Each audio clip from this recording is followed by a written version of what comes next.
सबक देने लगा तो अमीर हमजा, जो कि बहुत ही सीधे साधे से थे, कि जो कुछ मुल्ला ने उनको पढ़ाया उसको पढ़ा। पर जब उसने अमर से कहा कि बोल अलिफ, तो बोला रास्त दो बरहक है। बोल अलिफ। रास्त दो बरहक है। मैं कहता हूँ बोल अलिफ, तू कहता है रास्त तो बरहक है। ये क्या बात है? कैसा अहमक है? जो आप कहते हैं मैं उसका जवाब देता हूँ, जो मैं समझता हूँ वही खिदमत आली में अर्ज कर रहा हूँ। यानी आप कहते हैं अलिफ और मैं कहता हूँ रास्त दो बरहक है।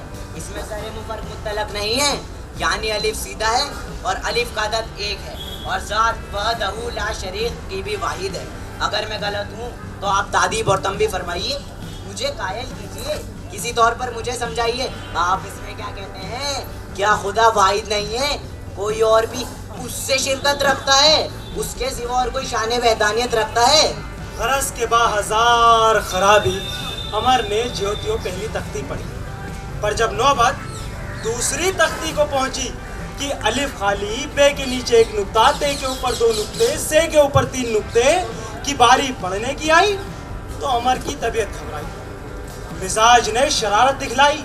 अमीर हमजा से कहने लगा कि तुमको इख्तियार है, इस मुल्ला के पास पढ़ो, अपनी औकात जाया करो। मैं तो नहीं पढ़ने का, ऐसे इनसे बाज आया। मैं यहाँ कायदा पढ़ने आया हूँ या हिसाब समझने की किताब लाया हूँ? अगर अलिफ खाली है तो मुझे क्या? किसी के पास एक, दो या तीन नुक्ते हैं तो मुझे क्या परवाह? खुलासा ये कि अमर ऐसी ही शरारत आमेज बातें कहा करता था, सबक वो बातों में उड़ाता था। एक दिन क्या हुआ कि किसी ने ढेर सारी बिरयानी एक काब में रखकर नियाज के वास्ते मुल्ला के पास भेजी। मुल्ला ने जो उसे सूंघा, तबीयत हरी हो गई। अमर को बुलाकर कहने लगा कि बेटा, इसे मेरे घर ले जाकर मुल्ला नबी को दे देना, और हाँ, इसे रास्ते में हरगिज ना खोलना कि इसमें एक मुर्गा है, वो उड़ जाएगा। अब अमर उसे लेकर चला, बाजार में पहुंचा, चाहा खोलकर देखूं कैसा मुर्गा है। जब बिरयानी देखी तो तबीयत ललचाई, खूब जी भर के खाई, बाकी बाजार के कुत्तों को खिलाई। फिर काब में पत्थर भरकर उसे ढाक कर एक चादर से बांधकर मुल्ला के घर पहुंचा और मुल्लानी से कहा कि मुल्ला जी ने कहलवाया है रात का खाना मत बनाना और पड़ोसियों को दावत पर बुला लेना। अब शाम को मुल्ला खुश खुश बिरयानी के जायके याद करता घर को चला। आज मुल्ला जितनी जल्दी घर पहुंचना चाहता, उतने ही लोग उसे बाजार में रोक रहे थे। कोई कुछ पूछता, कोई कुछ पूछता, कोई और सब खैरियत है कहकर वक्त जाया करता। घर जो पहुंचा तो भीड़ नजर आई, अकल चकराई। बीवी से खाने का इस्तेसार जो किया तो बीवी लगी कोसने। हाय हाय, अभी से सिट्टे आ गए हो? अजी तुम्हें ने तो कहा था कि रात का खाना मत बनाना और पड़ोसियों को दावत पर बुला लेना। अब मुल्ला की तबीयत घबराई, काब मंगा के जो देखा तो तबीयत मितलाई। किसी तरह माफी माजरत करके मेहमानों को तो रुखसत फरमाया और खुद बीवी बच्चों के साथ फाका करके पेट दाब के भूखा ही सो रहा। मुल्ला उस शब ख्वाजा अब्दुल मुत्तलिब के पास गया, अमर का शिकवा हद से ज्यादा किया और तमाम अहवाल कहा कि ना तो आप सबक लेता है और ना ही हमजा को पढ़ने देता है। अगर हमजा का पढ़वाना मंजूर है तो इसे किसी और के सपुर्द कीजिए, मैं इन दोनों की आफत अपने सर ना लूंगा। अब ख्वाजा ने चाहा कि अमर को किसी और के सपुर्द कर दिया जाए, मगर हाजरीन, अमीर हमजा को ये बात कहाँ गवारा थी। वो तो ये बात सुनकर रो दिए और कहने लगे कि जहाँ अमर जाएगा वहाँ मैं भी जाऊँगा, वरना जबान पर एक लफ्ज़ पढ़ने का ना लाऊंगा। ख्वाजा लाचार होकर चुप रहे।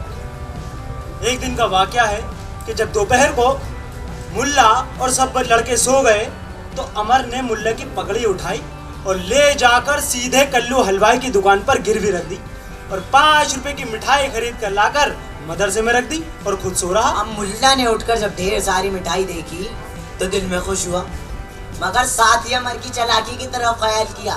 फौरन सब लड़कों को उठाकर पूछा, अरे भाई ये कैसी मिठाई है और कहाँ से आई है?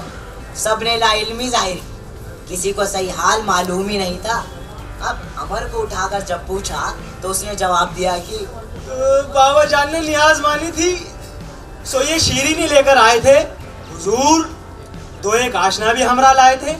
आपको सोते से जगाना बेहद भी समझे तो जाते वक्त मुझसे कह गए थे कि जब मुल्ला साहब सोकर उठे तो इस पर फातिहा दिलवा कर बच्चों में तकसीम करवा देना और मेरा हिस्सा खुद ले लेना। मुल्ला ने पूछा, अरे भाई फातिहा किसके नाम पर पढ़ूं, इसका सवाब किसको बख्शूं? बाबा पकड़ के नाम पर। हाँ?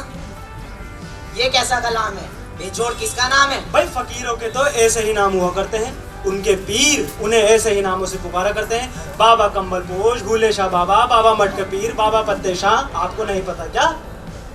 मुल्ला ने ऊपर ऊपर की शेरनी आप नौश फरमाई, बाकी अमर के हाथ बच्चों में तकसीम करवा दी। मगर जिस मिठाई को मुल्ला ने तनावुल फरमाया था, अमर ने उसमें कुछ जमाल घोटा मिला दिया था। अब थोड़ी देर बाद मुल्ला के पेट में कमजोर दर्द शुरू हुआ।